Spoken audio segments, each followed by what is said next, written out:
I'm Kim Casey. And I'm Candace Moore. And we are Reclaiming Sisterhood. Welcome to today's episode, DEI or just PR, the future of diversity, equity, and inclusion. I'm here today with Candace Moore, who is the former Chief Equity Officer for the City of Chicago and now Vice President of Place, Policy, and Power at Race Forward. She has led equity initiatives at the highest levels of government, transforming systems through data, policy, and vision. Candace is uniquely positioned to speak to the backlash against DEI, the difference between performative and structural change, and the future of equity leadership in public and private institutions. Welcome, Candace. Thank you. Thank you for having me. Well, my audience doesn't know, but I've been doing DEI work probably since 1996. So I'm jumping right into this.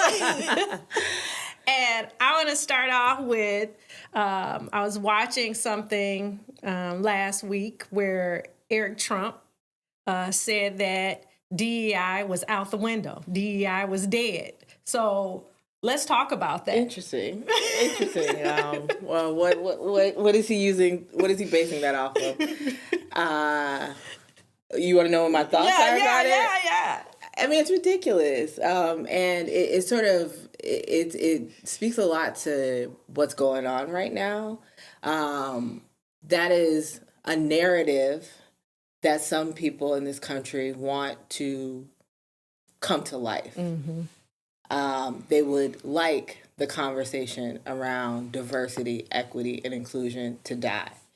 And they believe that if they say it definitively enough, they put enough money and power behind it, they silence people, they dry up funding for it, then they can will it to be so. Mm-hmm. The challenge with that is when you actually think about what the words diversity and equity and inclusion really mean, it defies rationale. Diversity at its core is saying that we have different people in the world. We got tall people, we got short people, we got young, we got old, we have a rainbow of races, a rainbow of genders, a rainbow of identities. And in order for this society and community to work, we have to acknowledge our differences and actually tap into the brilliance, the genius, and the perspectives of those so that we might build a world that can serve all of us. So when you then say DEI is dead, you are saying you want to kill the genius, the perspective, the insight that millions and millions and millions of people bring to the world every single day, and that you actually don't want to build a world that works for all of us. And then ultimately, we have to ask ourselves, do we believe that? Will we accept that? And if the answer is no, then it's our job to continue to prove that it is not, in fact, out the window. Yeah. So let's roll the clock back a little bit. George Floyd. Mm-hmm. And then all these companies, corporations, philanthropies, and everybody needed a DEI statement. Everybody needed the DEI strategy. And everybody said they was putting money towards it. And now we see a total about face where people are scrubbing their websites, removing anything related to DEI. What do you think the next thing is? Like, what are organizations supposed to be doing in this moment? Are we supposed to be hunkering down? What are we supposed to be doing? Yeah, and it's hard to say definitively what one answer is for people who are situated very differently. What I can say is DEI didn't start at the George Floyd moment. It is actually part of a much longer journey towards justice that we have been on in this country, we have been on in this world, and that journey doesn't stop because a corporation pulled a set of funding that they promised quickly in a moment when they were facing political pressure. Mm-hmm. So on one end, I think for those of us who believe in justice, those of us who want to see a more just and fair world, there's an obvious answer that the work that can't stop. How you might do it may look different. And that's the realities of moments in societies. Mm-hmm. When the wind is at your back, you can take a lot of thinking and strategy that you were hunkered away, maybe didn't always have enough resources, and think about what does deeper integration look like, what does expansion look like, what does scale look like. And in a moment of constriction, you may have to think more strategically about what can I move in this moment? Mm-hmm. What does it mean to continue, right? Some folks may find that they need to change how they talk about it because of the constraints that they're under. But that's not everyone. Mm-hmm. And so I think there's also a reminder in that you have to actually ask yourself and assess your environment versus just watching the tides and prematurely pulling back. Mm-hmm. I'm not saying it's not risky, mm-hmm. because it is challenging in this moment as we watch not only fear take hold, but very active forces who want to drive that fear. Mm-hmm. And that fear is real. Mm-hmm. It will impact people's livelihoods. It will impact people's lives. It is impacting people's lives. So I never want to take away and pretend like this isn't a real challenge. And yet, that is the journey for justice. It has always been riddled with real challenge where people had to think about what is it worth, and what are they willing to put on the line for it. And so that's how I draw my inspiration, mm-hmm. to be honest, is I think about every lesson I've learned about justice, about freedom, and all the people who fought for it. And I ask myself, what am I willing to do in a moment that's calling me to do more, that's making it more uncomfortable to do this work? Mm-hmm. At times it's making it outright scary to do this work. But I think about those who came before me who faced much scarier times, some just as scary, and how I get to benefit because of the sacrifice that they made. Yeah. So the cyclical nature of DEI, I want to talk a little bit about that. So what I've seen over the years, I work with philanthropy, government, corporate. So what I've seen is that, there'll be one person who's leading the charge for that organization. And they got about 12 to 18 month runway to get their job together. But the minute that they get their sea legs under them, usually the rug is pulled from under them. And so what I mean by that is I've seen in many instances where people have been leading DEI efforts, they have put in place a plan, they work and march towards that plan, and they're about to uncover something. They're about to peel the onion. And then the organization or the hierarchy or the system is like, no, mm-hmm. we don't want that. And then usually that person is either relegated to be in the corner or relegated to just showing up to do a job, a punch and play, or they leave. Mm-hmm. So you want to talk a little bit about like that part of the work? Yeah, I'll say from my perspective, one of the things I feel like I've learned in my own journeys is to really assess, is there actually an enabling environment around me that's ready for this change? Because I like to believe I'm smart. I like to believe I'm talented. You are. And yet, that's not enough for the kinds of systems change that we're talking about. Mm-hmm. This can't be about individual leaders. This has got to be about moments and movements. And so moments and movements not only require the talent and strategy of individual leaders, but it also requires a readiness of conditions in terms of building the understanding and capacity and narrative for change. A lot of people, as it turns out, don't like change, and they don't like it for all sorts of reasons. And funny enough, well, a big reason is I don't like change because I don't like change, right? And so I think especially when you're doing DEI, racial justice work, sometimes it can feel like that resistance is just about I'm 100% against your ideals and your values. And then in turn, I think as leaders, we can feel like it's an attack on our ideals and our values. And I'm not dismissing that there are those out there, but that's not all resistance, right? And so I have learned to try to assess, am I in the kinds of conditions that are ripe for change? Do I have the ability to ripen those conditions? Do I have the ability to build buy-in, to make people feel strong in this change moment, to accept that we're all at different places and I might have to start in a different spot than I had hoped to start. And then ultimately, if I'm not the outright leader of the organization, does the leadership that brought me in, do we collectively understand the assignment?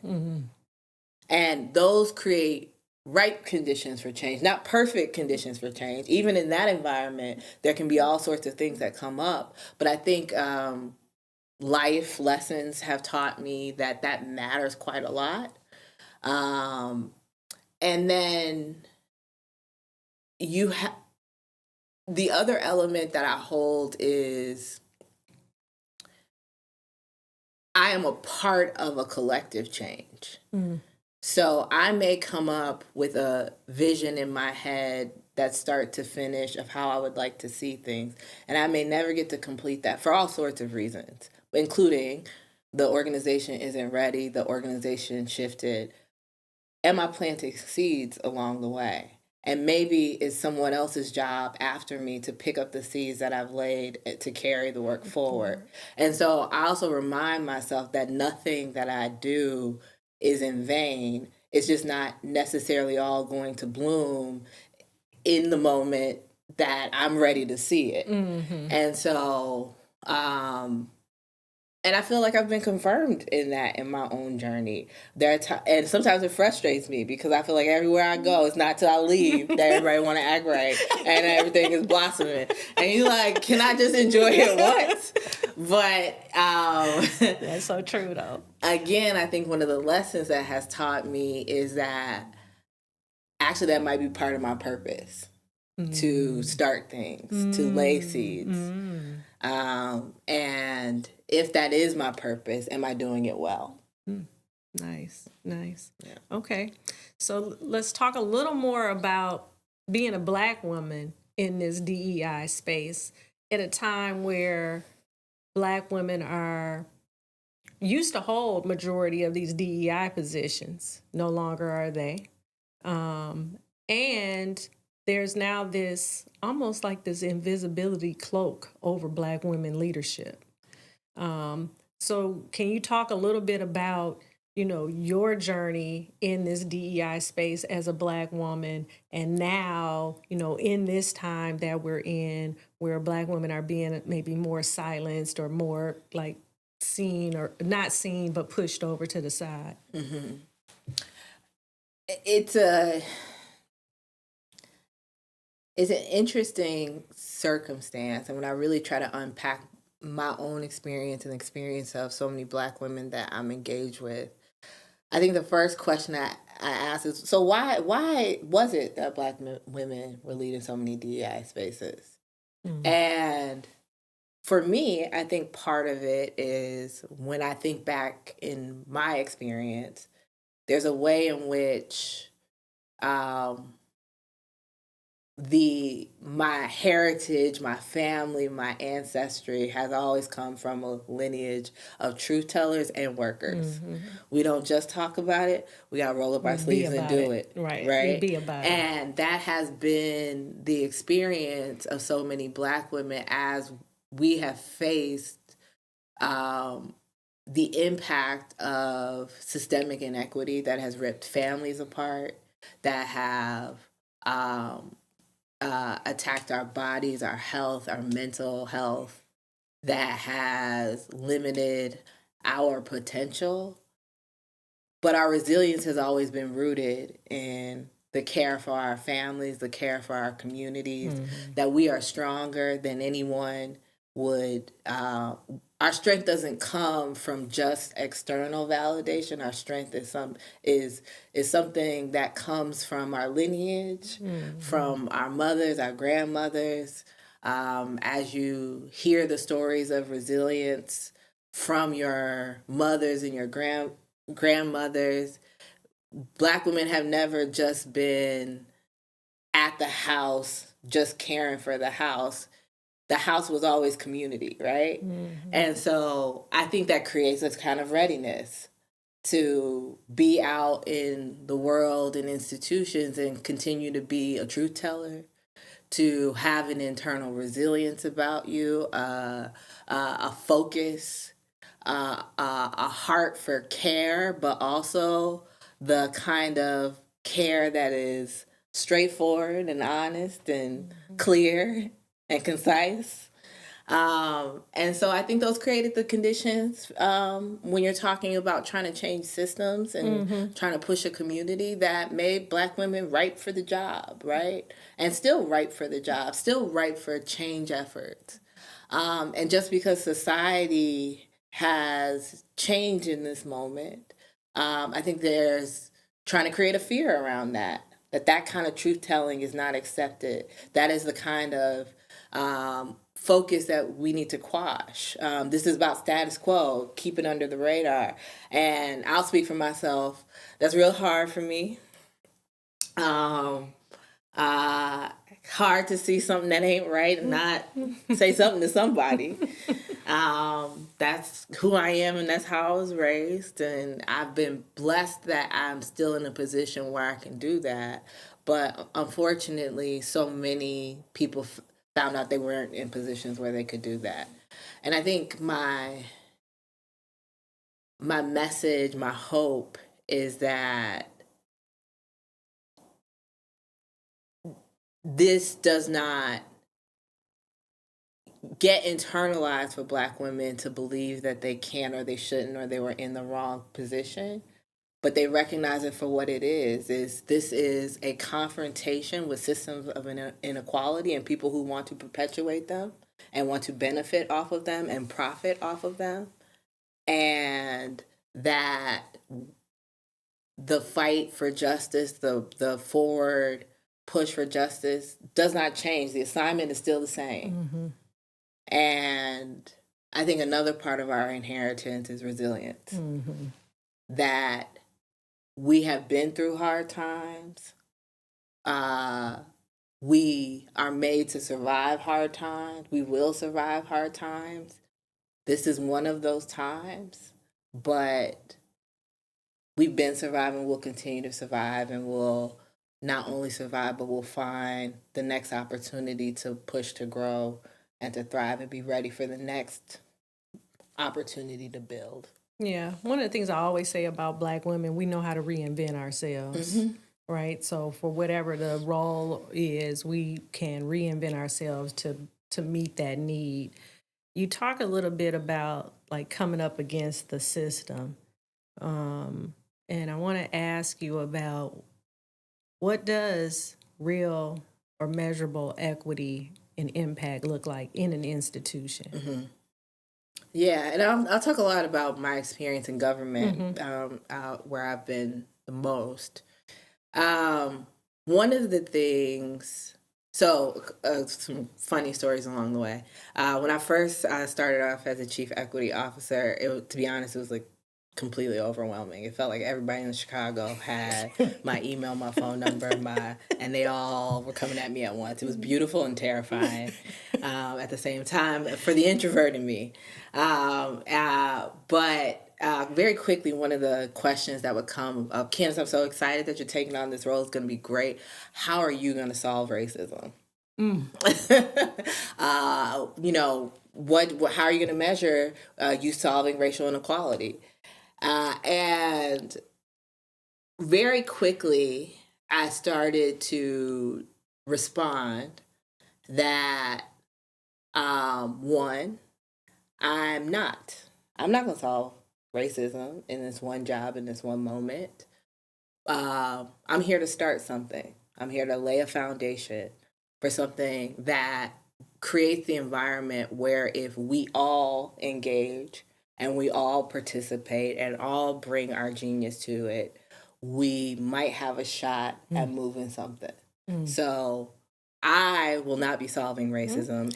If racism is solved, it will be because we got together and stayed focused. So I think that's one lesson I would say, is that people need to stop thinking that these things are going to get solved by some superhero. This is community work. This is collective work. This is the legacy of our time. And if we are truly sick of racism and sick of systemic inequality, then we ought to figure out what we are going to do about it. And so what do we look at to see if we're moving the needle? On one end, we look at outcomes, plain and simple. We look at at population level outcomes, and we break those things down by race, because if we can't see it, we can't solve it. And we ask ourselves, are we presenting through the data the world that we believe is just and fair? If the goal is everyone in Chicago should be able to have opportunity and access, we should ask ourselves who in Chicago does not and why, and what are we going to do about it? So on one end, those kinds of metrics are not that hard. Look at population level data, break it down by race so we can see it, and honestly ask ourselves, where are people at? And if they're not where we want them to be, let's make it our business to try to get them there, right? The other element, though, that I remind people is we're talking about people. So this isn't just widgets on a board. That's correct. And so people need to feel liberation as part of what it means to have fair and just opportunity. People need to be a part of a process that honors their power, their talent, their genius. And so at the same time we measure outcomes, we also need to be in the business of asking ourselves and measuring, is our process one that builds people's power, or is our process one that diminishes or takes away people's power? That is also a metric of equity, because I will tell you, you can get to the outcome, but if that process wasn't right, it ain't gonna feel like equity. That's correct. It ain't gonna feel like liberation. It ain't gonna feel like freedom. And so but too often we don't have patience for the process questions. We say we can't figure that part out if you just let me solve it. But again, it's not a me, it's a we.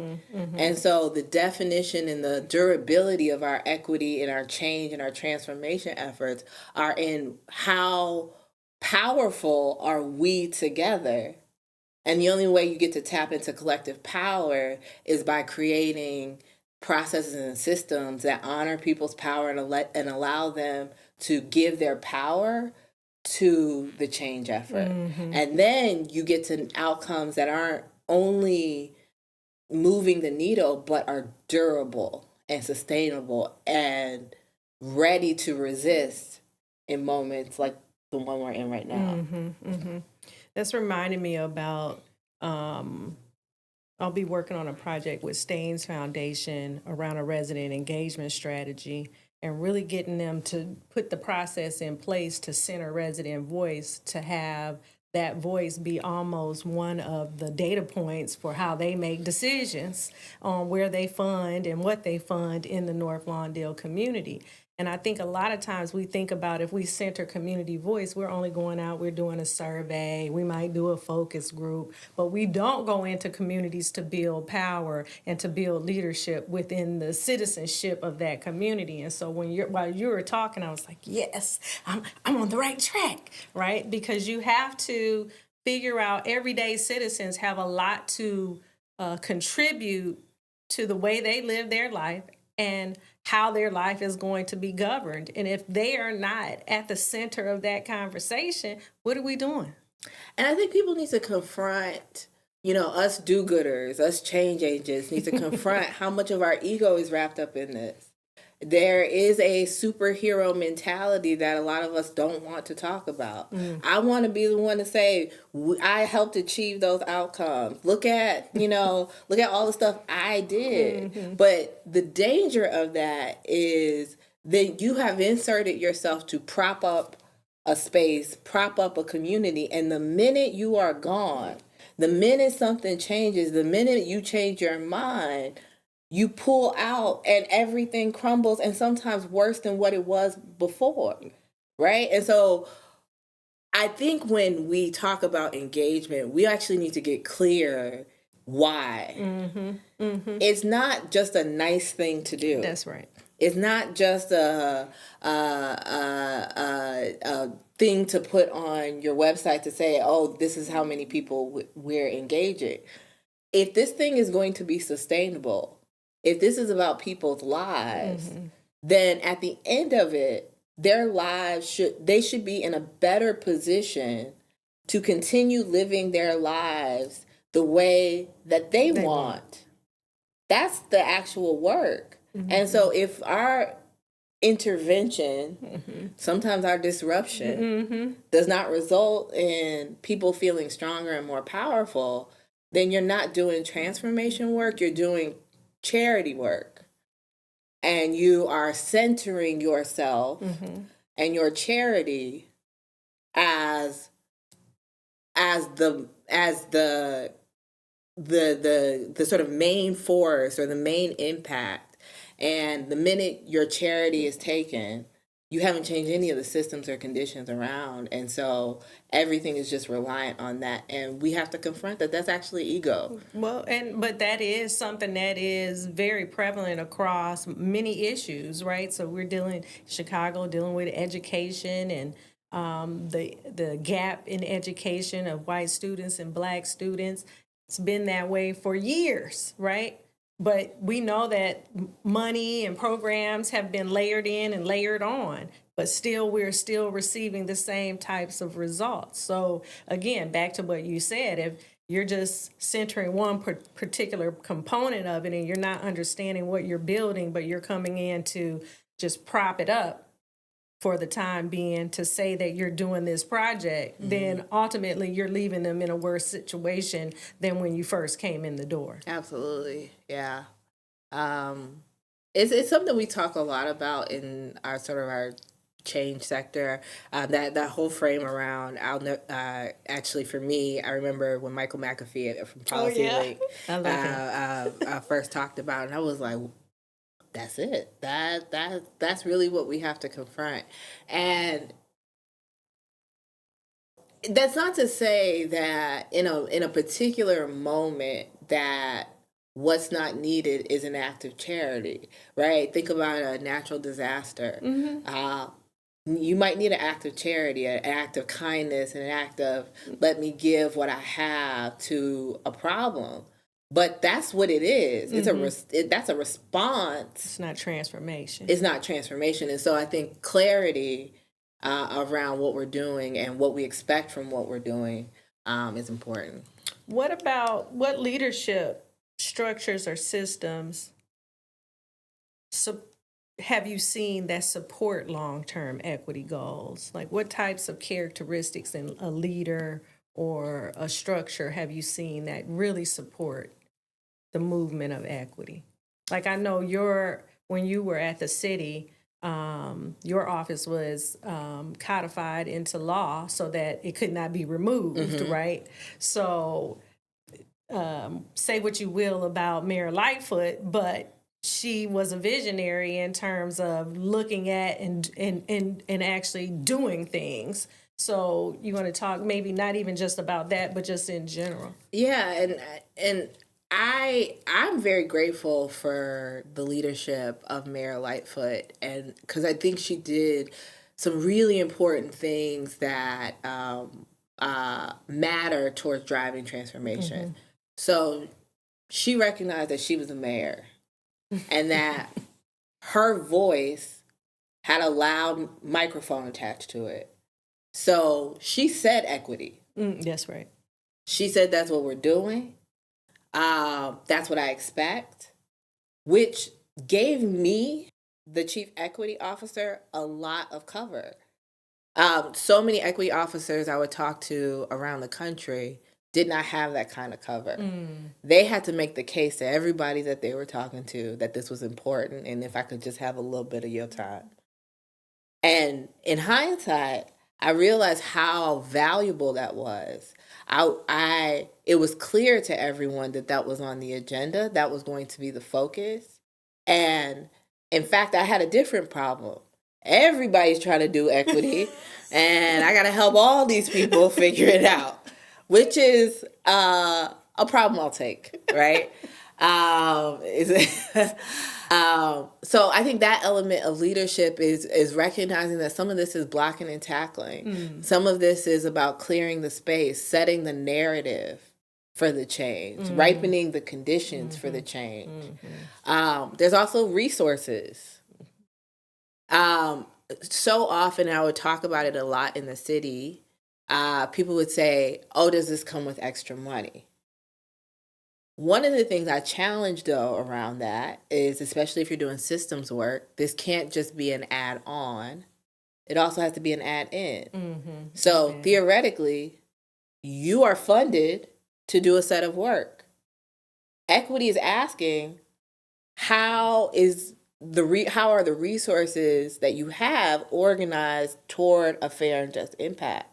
So it's not all an add-on. It's about what you're doing and what you're working with right now.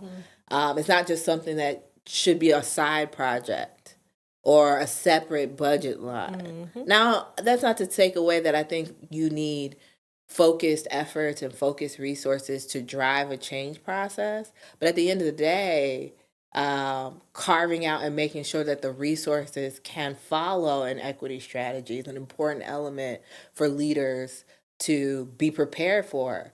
And again, a lot of people don't like change for all sorts of reasons. So you must recognize that you're actually engaging in a change process, and all the change books you read in business school apply.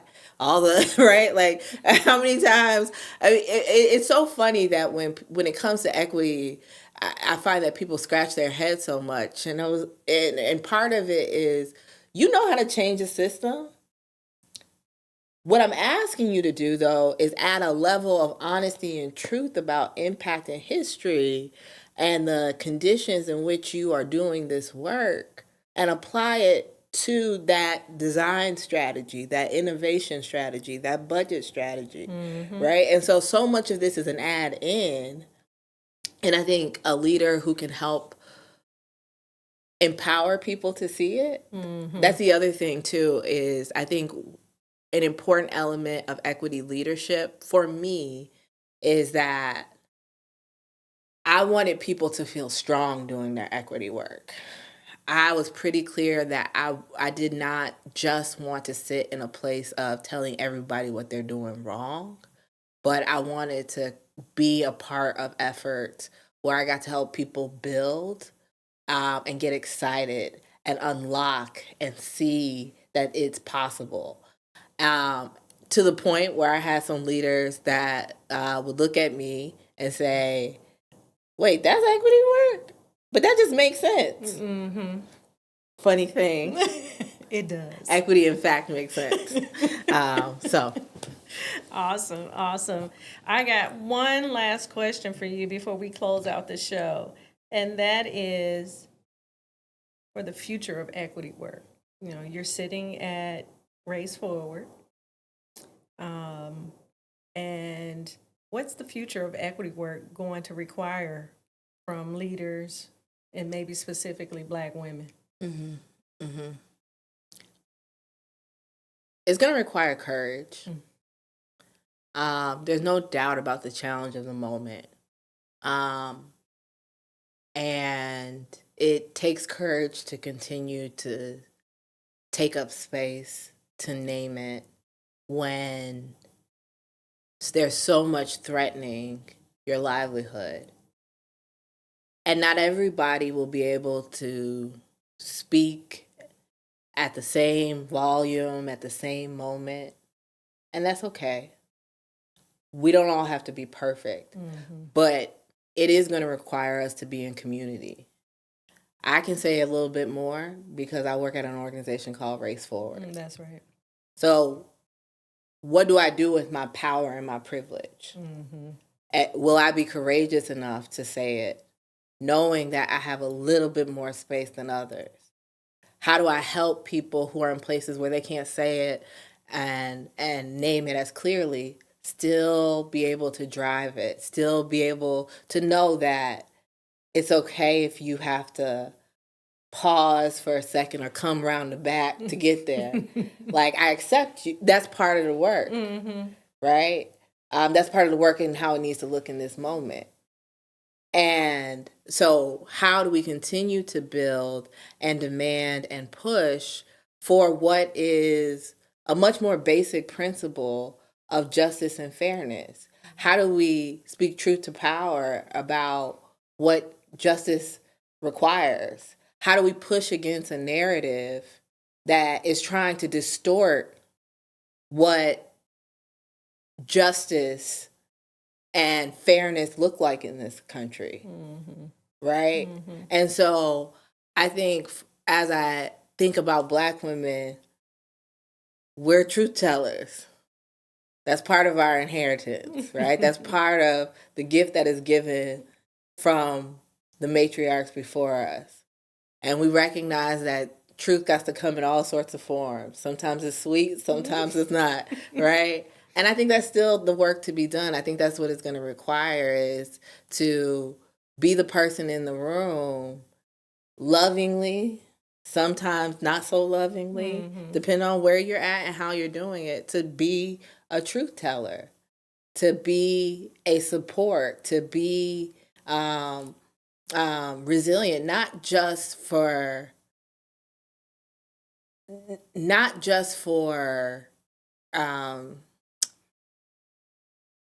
others. It's also part of our future, right?